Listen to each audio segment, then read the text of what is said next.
It's Roy Cannaday from Epic Gaming Night, and today we're going to be taking a look at KO Heroes. I mean, KO Heroes.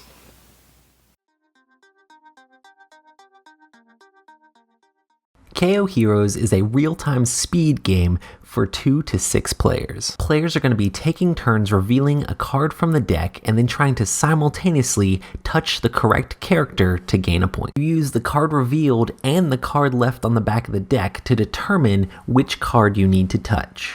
If the back of the deck is a mirror, you need to touch the same type of character. If it is the map, you have to touch the card that has the same background, and if it is the potion, you have to touch the character that is the same color as the character currently shown. Players in real time try to touch the correct character. The first person to do so gets that card.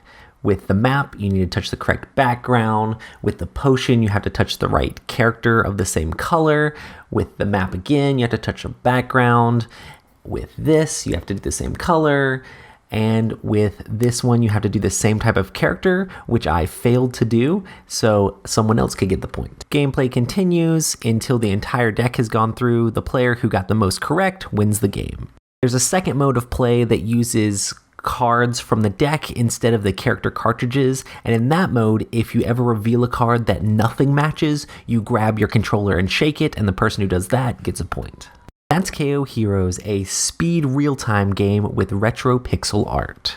So KO Heroes is an interesting little speed game where you're trying to figure out which guy you're supposed to touch without touching the wrong character, and the first person that gets there gets to get the points for that card. And just going through the deck, doing this, it's like a light little filler game, and you're just trying to do the things really quick. We did have some interesting situations where the card would come up that would be the exact duplicate, and then like I would hit it really quick at the one that was the wrong one to hit, and it was kind of funny because everyone's like, no, that's the one you're not supposed to hit, and it made for interesting situations.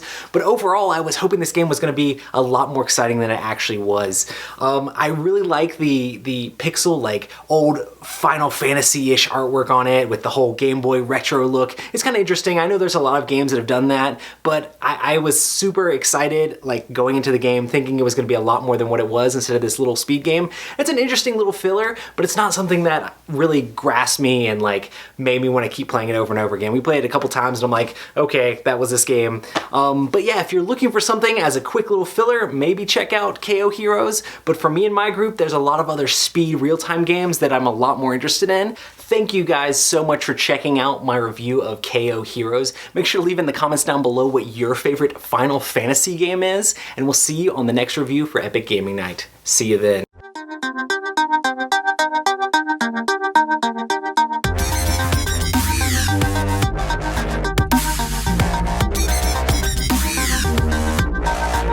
Thanks so much for watching the Dice Tower videos. Find more great videos and reviews as well as our top-rated audio podcast at Dicetower.com. You can also find other great shows at Dicetowernetwork.com.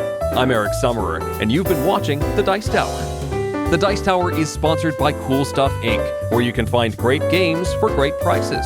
Cool stuff in stock. Check them out at CoolStuffInc.com.